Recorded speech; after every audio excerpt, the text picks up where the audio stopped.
वालेकुम जी, कैसे हैं आप सब? उम्मीद करती हूँ आप सब खैरियत से होंगे। आज मैं आपके लिए एक और व्लॉग लेकर आई हूँ। तो ये थी सैटरडे नाइट और सैटरडे और संडे को ये व्लॉग मैंने शूट किया था, लेकिन बस थोड़ी इन दिनों में बिज़ी हूँ तो मुझे टाइम नहीं मिला एडिटिंग करने का। तो असल में ईद के दिन आ रहे हैं, तो ईद के दिनों में ऐसा ही होता है क्योंकि मैं स्टिचिंग का काम करती हूँ, तो बस ईद के दिनों में बिज़ी होती हूँ, इसलिए ये सैटरडे संडे का व्लॉग शूट किया हुआ था, लेकिन मुझे टाइम ही नहीं मिल रहा था कि मैं एडिटिंग करूँ। तो आज खैर मैंने किया था और ये दोपहर का टाइम था सैटरडे को। तो मैं बाहर बैठकर प्याज काट रही थी, मौसम बहुत अच्छा था उस दिन, तो इसलिए मैंने सोचा बाहर ही बैठकर प्याज टमाटर काट लूँ, क्योंकि मैं भिंडी कीमा बनाने वाली थी। तो मुझे भिंडी कीमा, वैसे मुझे भिंडी पसंद नहीं है, तो खैर मैं जब भी बनाती हूँ अगर रोस्ट करके बना लूँ तो मुझे अच्छी लगती है इस तरह, अदरवाइज़ मुझे भिंडी बिल्कुल भी पसंद नहीं है। तो आज भी मेरा स्टिचिंग का काम था, लेकिन फिर भिंडी थी तो मैंने कहा कि ऐसे अगर पकी तो मैं खाऊंगी नहीं, इसलिए मैंने कहा कि चलो मैं थोड़ी देर के लिए काम रोक देती हूँ और खाना खुद बना लेती हूँ। तो यहाँ पर मैंने प्याज टमाटर काट लिया था। तो खैर उसके बाद फिर मैं किचन में आई और मैंने कढ़ाई में घी डाला। तो भिंडियाँ काट के अम्मी ने रखी हुई थी, तो सबसे पहले मैंने इनको रोस्ट किया, क्योंकि रोस्ट किए बिना मैं नहीं पकाती हूँ भिंडी। मुझे बिल्कुल भी ऐसे पसंद नहीं है, भिंडी का टेस्ट मुझे अच्छा नहीं लगता है। तो अगर रोस्ट करके बना लूँ तो उस तरह से मुझे अच्छी लगती हैं, फिर भी मैं खा लेती हूँ, अदरवाइज़ मुझे ये बिल्कुल भी पसंद नहीं है ये वाली सब्ज़ी। तो खैर यहाँ पर मैं रोस्ट कर रही थी, मैंने थोड़ी थोड़ी करके डाली थी और आधी एक बार मैंने रोस्ट की और उसके बाद मैंने आधी फिर से रोस्ट कर ली थी। तो इस तरह से यहाँ पर मेरी आधी भिंडियाँ रोस्ट हो चुकी थी, तो बाकी की जो रह गई थी वो भी तकरीबन रोस्ट हो चुकी थी। अब मैंने इन सब को निकाल लिया था। अच्छा, आपने क्या करना है जब आपने भिंडियाँ रोस्ट करें, तो जिस घी में आप रोस्ट करें उसी में आपने सालन बनाना है, आपने चेंज नहीं करना घी। तो यहाँ पर है मैंने सारी भिंडियों को रोस्ट कर लिया था। तो देखें थोड़ी थोड़ी सी कढ़ाई जली हुई नज़र आ रही है, लेकिन इसकी टेंशन लेने की ज़रूरत नहीं है, ये बाद में सारा सेट हो जाता है। तो यहाँ पर फिर मैंने प्याज इसी घी में डाला था, उसको ब्राउन कर लिया था और थोड़ा सा मैंने इसमें पानी डाल दिया था ताकि अच्छी तरह से मसाला सेट हो सके। फिर यहाँ पर मैंने टमाटर डाल दिए थे, और वैसे मैं टमाटर और अदरक लहसुन को ग्राइंड करके डालती हूँ, लेकिन भिंडी कीमा में अगर खाली भी आप भिंडियाँ बना लें तो उसमें भी ऐसे मोटा मोटा टमाटर अच्छा लगता है, प्याज टमाटर अच्छा लगता है इस तरह से, इसलिए मैंने यहाँ पर मोटा मोटा टमाटर ही काट के डाला और बाकी के जो मसाले थे वो सारे डाल दिए। मसाला अच्छी तरह से भून गया था, उसके बाद मैंने कीमा वॉश करके अच्छे से तो फिर डाल दिया और इसको एक बार अच्छे से ढक्कन सारे कढ़ाई को चला के कि सारा मसाला लग जाए कीमे में, और मैंने फिर रख दिया था कढ़ाई को ढाँप के। तो यहाँ पर काफ़ी हद तक कीमा गल चुका था, ये देखें जी। अब मैं इसको चेक कर रही थी यहाँ पर। तो उसके बाद फिर मैंने कहा कि चलें जो बाकी कसर रह गई है पकने में, तो अब उसके साथ में भिंडियाँ डाल देती हूँ। तो ये देखें कितना ज़्यादा ऑयल है इनमें, तो आपने ज़्यादा एक्स्ट्रा ऑयल नहीं डालना है, क्योंकि जिस वक्त आप भिंडी रोस्ट करते हैं तो उस वक्त भी घी इनके अंदर चला जाता है। तो मज़ीद आपको घी बाकी मसाला बनाने में या कीमा बनाने में आपको डालने की ज़रूरत नहीं है, क्योंकि जो भिंडी जब रोस्ट होती है तो उसके अंदर बहुत ज़्यादा घी चला जाता है। तो यहाँ बस मैं पका रही थी। तो यहाँ पर मेरा सालन बिल्कुल रेडी हो चुका था, ये देखें। और आप चम्मच देख सकते हैं कि मैं कौन सा यूज़ कर रही हूँ, जो चावल बनाने वाला है वो यूज़ कर रही हूँ। ये देखें घी कितना ज़्यादा हो गया है। तो इस चम्मच को यूज़ करने का मकसद ये है कि इससे भिंडी टूटती नहीं है। अगर आप दूसरा वाला यूज़ करेंगे तो उससे शायद टूट सकती है। तो भिंडी रोस्ट करने का मकसद भी यही होता है कि उससे भिंडी टूटती नहीं है। तो इससे एक तो खाने में उससे टेस्ट भी बहुत अच्छा होता है। तो आप घी देख सकते हैं कितना ज़्यादा हो गया, इसलिए मैंने आपसे कहा है कि आपको मज़ीद घी डालने की ज़रूरत नहीं है और भिंडी रोस्ट करें तो उससे टूटती भी नहीं है और बहुत अच्छा टेस्ट आता है। तो इस तरह यहाँ पर मेरा सालन रेडी हो चुका था। तो अब जी बस काफ़ी गर्मी लगने लगी थी किचन में, तो मैं अंदर रूम में आई और मैंने एक दिन पहले ही कुल्फ़ी बना कर रखी हुई थी।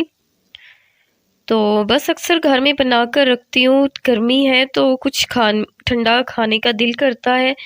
तो मुझे इस वक्त खाना पका कर आई थी तो बहुत ज़्यादा गर्मी लग रही थी। तो अंदर आके मैंने कहा चलो थोड़ी सी कुल्फ़ी खा लेते हैं। तो ऐसे बना के रखी होती है फ्रिज में, तो जिसका भी दिल करता है घर में तो वो खा लेते हैं। तो यहाँ मुझे भी दिल कर रहा था क्योंकि मुझे गर्मी बहुत ज़्यादा लग रही थी। तो फिर मैं भी आई थी रूम में, तो बैठ के थोड़ी सी देर मैंने थोड़ी कुल्फ़ी खा ली थी और मुझे बहुत ज़्यादा अच्छी लग रही थी क्योंकि गर्मियों में ऐसी चीज़ें बहुत अच्छी लगती हैं। फिर ये जी नेक्स्ट डे था, संडे को मेरी सिस्टर की बर्थडे थी, तो उसकी तैयारियां मैं कर रही थी। बस गर्मी में ही हम सब बहन भाइयों की बर्थडे आती है। तो यहाँ पर मैंने सोचा बटरफ्लाई शेप केक बना लूँ, तो उसके लिए मैं यहाँ रूम में ही बैठ के कर रही थी क्योंकि मैं स्टिचिंग का काम इससे पहले कर रही थी। तो मैं बहुत ज़्यादा थक गई थी, इसलिए किचन में खड़े होके काम करने का मेरा बिल्कुल भी दिल नहीं कर रहा था। तो मैंने सोचा किचन यहाँ बैठकर ही बैटर रेडी कर लूँ, इसलिए मैं सारी चीज़ें किचन से यहाँ ले आई थी। तो 4 अंडे मैंने तोड़कर डाल लिए थे और आपने देखा होगा मैंने एक-एक अंडे को पहले तोड़ के डाला है। उसका मकसद ये है कि गर्मी है तो गर्मी में अंडे ख़राब भी हो जाते हैं। तो आप अगर ख़राब अंडे को बाकियों में मिक्स करेंगे तो इस तरह से बाकी के वेस्ट हो जाएँगे। तो बेहतर यही है कि गर्मी में आप जब भी अंडे डालें तो आधे एक-एक डालें। अब देखें मैंने पिसी हुई चीनी हाफ़ कप डाली थी इसमें और यहाँ पर मैंने इसको अच्छी तरह से मैं बीट करी थी। एग्स को अच्छे से बीट हो गए थे। अब मैंने वनीला एसेंस डाला था, तो 1 मिनट के लिए इसको भी मैंने बीट किया। ये देखें जी अच्छी तरह से बीट हो गया था सारा। तो अब बीटर का काम ख़त्म हो गया था, इसलिए मैंने साइड पर रख दिया था। अब मैं बेकिंग पाउडर डाल रही थी, मैंने 1½ स्पून डाला था, टेबल स्पून। तो इसको भी मैं छान कर डाल रही थी कि क्योंकि जो ऐसे ड्राई इंग्रेडिएंट्स होते हैं आप उनको लाजमी छान कर डाला करें, इससे केक बहुत अच्छा बनता है और राइस भी बहुत अच्छा होता है। तो अब मैंने 1/3 कप मैंने डाला था कोको पाउडर। ये देखें आपके सामने मैं हर चीज़ को छान के यूज़ कर रही हूँ। तो ये विस्क की मदद से मैं इसको हल्के हाथों से हिला रही हूँ। ये देखें आपने केक बनाते हुए ये याद रखना है कि बैटर को बहुत ज़्यादा आपने मिक्स नहीं करना है क्योंकि इससे आपका बैटर अच्छा नहीं बनेगा और आपका केक भी खाने में टेस्ट अच्छा नहीं लगेगा। वो आपको मैदा-मैदा सा ऐसे सारा फ़ील होगा। तो अब जो मैदा था वो मैंने 1.5 कप यूज़ किया था इस केक में। तो उसको भी देखिए मैं थोड़ा-थोड़ा करके मिक्स करी थी। आपने एकदम से सारा आप 1 कप यूज़ करें, 1.5 कप या 2 कप आपने एकदम से नहीं डालना है। तो अभी देखिए मैंने इसको थोड़ा-थोड़ा डाला था और 1/4 कप मैंने इसमें ऑयल डाला था। तो अभी मैं इसे मिक्स नहीं कर रही थी क्योंकि जितना मिक्स करेंगे तो वो अच्छा बैटर नहीं होगा, ओवर मिक्सिंग नहीं करनी। यहाँ मैंने 1 पिंच डाल दिया था मीठा सोडा, जो चने बॉईल करने के लिए यूज़ किया जाता है। और अब देखें अभी मेरा बैटर थोड़ा हार्ड था तो मैंने इसमें बॉयल वाटर थोड़ा-थोड़ा करके ऐड करना शुरू किया था और मैं कैसे हल्के हाथ से बैटर को रेडी कर रही हूँ। ये देखें आपने भी इस तरह इसको बहुत ज़्यादा रेडी नहीं करना और हमेशा विस्क का यूज़ करें जब भी बैटर को मिक्स करें, क्योंकि इससे ये होता है कि बैटर जल्दी मिक्स हो जाता है और आपको ज़्यादा इसको मिक्स करने की ज़रूरत नहीं पड़ती। ये देखें मैं थोड़ा-थोड़ा करके डाल रही हूँ, जितनी ज़रूरत हो उतना आप डाल सकते हैं। ये देखें तो यहाँ पर मैं अपना बैटर रेडी कर रही थी, तो अब नमक डालना भूल गई थी, तो 1 पिंच मैंने नमक भी डाल दिया था। तो यहाँ पर देखिए मेरा बैटर रेडी हो गया था।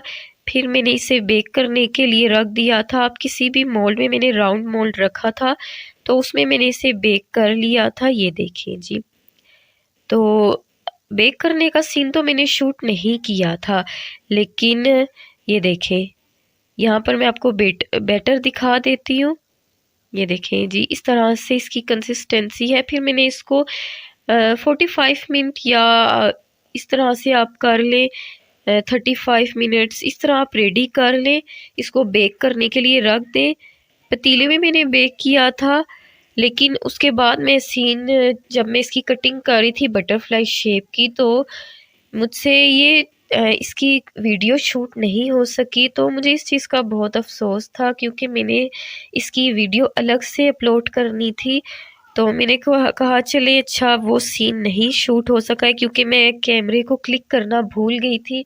मुझे लगा मैं वीडियो शूट कर रही हूँ, लेकिन जब उठ के देखा तो क्लिक ही नहीं हुआ था। खैर मैंने यहाँ पर इसको दोबारा रखा था, तो मैंने कहा ऐसे ही दिखा दूँ। आप देख सकते हैं राउंड शेप केक था और उसके 2 पार्ट्स मैंने किए थे सेंटर से, और यहाँ से अब इस तरह से इसकी साइड से मैंने इसकी शेप बना ली। तो बहुत अच्छी बटरफ्लाई शेप बन गई थी।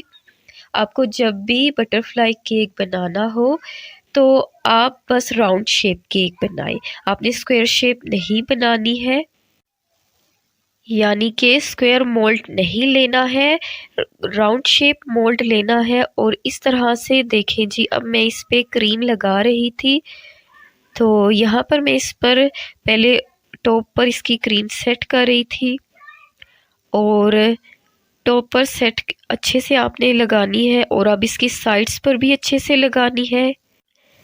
ये देखें, अच्छा साइड्स पर जब आप क्रीम लगाएं तो आपने ज़्यादा क्वांटिटी में लगानी है, क्योंकि जितना आप इसको कवर अच्छे से करेंगे तो उस तरह फिनिशिंग आपकी बहुत अच्छी आएगी।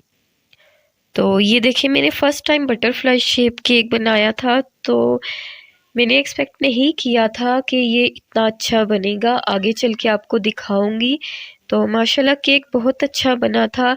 तो यहाँ पर इसके टॉप पार्ट की मैं अब फिनिशिंग कर रही थी, क्योंकि साइड से मैंने लगा लिया था, अब साइड्स को भी क्लियर कर रही थी।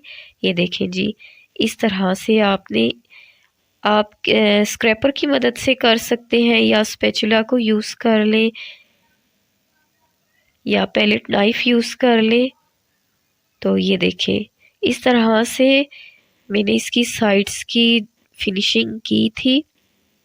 जितनी भी एक्स्ट्रा क्रीम थी वो भी मैं उतार रही थी, और यहाँ पर बस नीट हो जाए इसकी साइड्स तो लुक बहुत अच्छी आती है। जितनी फिनिशिंग होगी उतना ही केक प्यारा लगता है। ये देखें जी, इस तरीके से सारी फिनिशिंग मैंने जो इसकी साइड्स हैं वहाँ से भी क्लियर कर लिया था।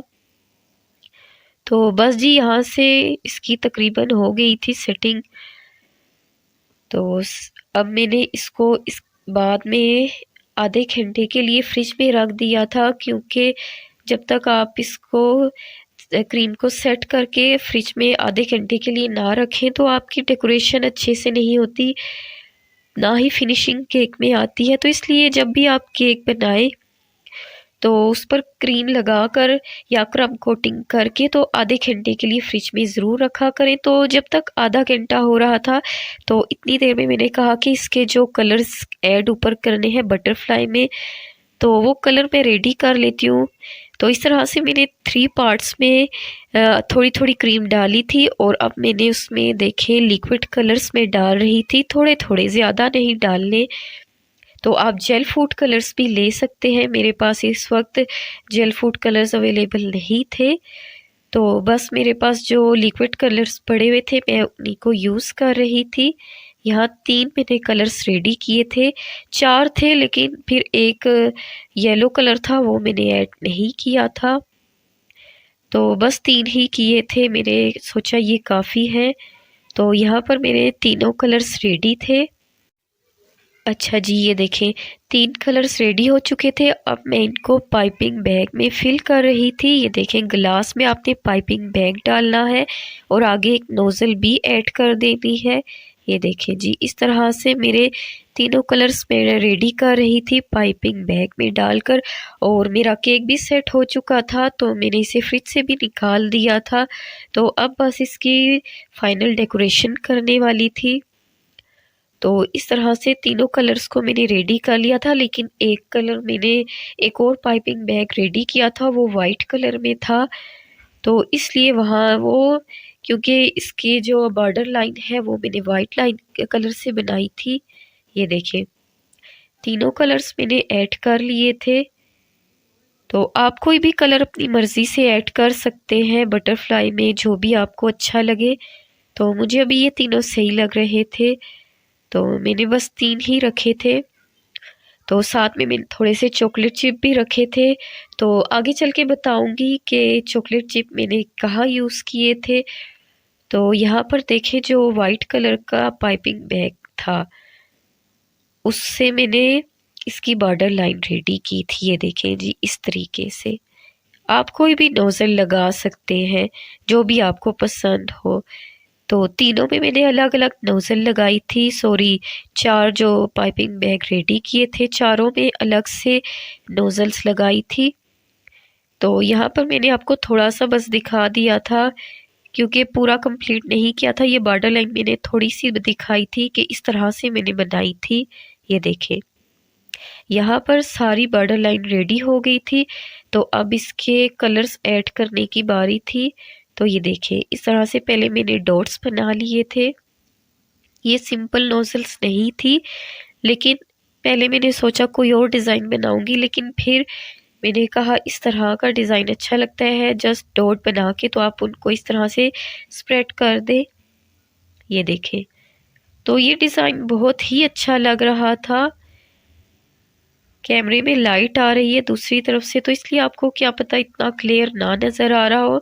तो खैर, आगे चल के आपको केक दिखाऊंगी, तो वहाँ पर आप देख सकते हैं बहुत अच्छा ये डिज़ाइन लग रहा था। ये देखें, अब दूसरा जो कलर मैंने ब्लू ऐड किया था, उसको भी मैंने ऐसे ही डिज़ाइनिंग कर दी थी। तो तीसरा था, उसको भी देखें ऐसे ही मैं स्प्रेड करूँगी, पहले डॉट्स के डिज़ाइन बनाऊँगी। ये देखें, तो अब मैं पैलेट नाइफ से इसको इस तरह से हल्का हल्का सा स्प्रेड करूँगी, बहुत ज़्यादा नहीं करना है। तो थोड़ा सा इस तरह से स्प्रेड कर लिया था, तो ये अब दोनों साइड से ये वाला डिज़ाइन हो गया था। तो अभी मुझे इसको और डिज़ाइनिंग करनी थी, तो अब मैंने यहाँ पर डॉट्स बना लिए थे तीनों कलर से अगेन। तो अब मैं इनको स्प्रेड नहीं करूँगी, बस जस्ट डॉट्स बना लूँगी। तो ये देखें जी, इस तरह से इसके डॉटेड डिज़ाइन बना लिया था। तो ये बहुत अच्छा लग रहा था। इस तरह बहुत कलरफुल एक बटरफ्लाई की शेप आ गई थी। ये देखें, तीनों कलर्स इस तरह से कंबाइन किए थे, तो बहुत ज़्यादा अच्छी लुक लग रही थी। ये देखें जी, अब दूसरी साइड पर भी मैंने ऐसा ही डिज़ाइन बना लिया था। ये देखें, दोनों साइड्स का डिज़ाइन ओके हो चुका था। तो अब इसके सेंटर पार्ट में मैंने इसका जो बटरफ्लाई का एक मुंह और धड़ होता है, तो उसको बना, वैसे तो वो मैंने चॉकलेट से बनाना था, डार्क चॉकलेट से, लेकिन इस वक्त नहीं थी और मैं भी बाज़ार नहीं जा सकती थी। तो मैंने कहा चले चॉकलेट चिप मेरे पास पड़े हुए हैं, उसी से बना लेती हूँ। तो बस अब ये इसका मुंह और जो नीचे का पार्ट होता है, जो धड़ होता है बटरफ्लाई का, तो वो मैं बना रही थी। तो इस तरह से मैंने छोटे छोटे चॉकलेट चिप होते हैं, तो टाइम में लगा था, लेकिन फिर भी अच्छा लग रहा था। एक शेप आ गई थी जो, तो कंप्लीट एक बटरफ्लाई का एक लुक आ गई थी इससे, कि उसका मुंह भी बन चुका था।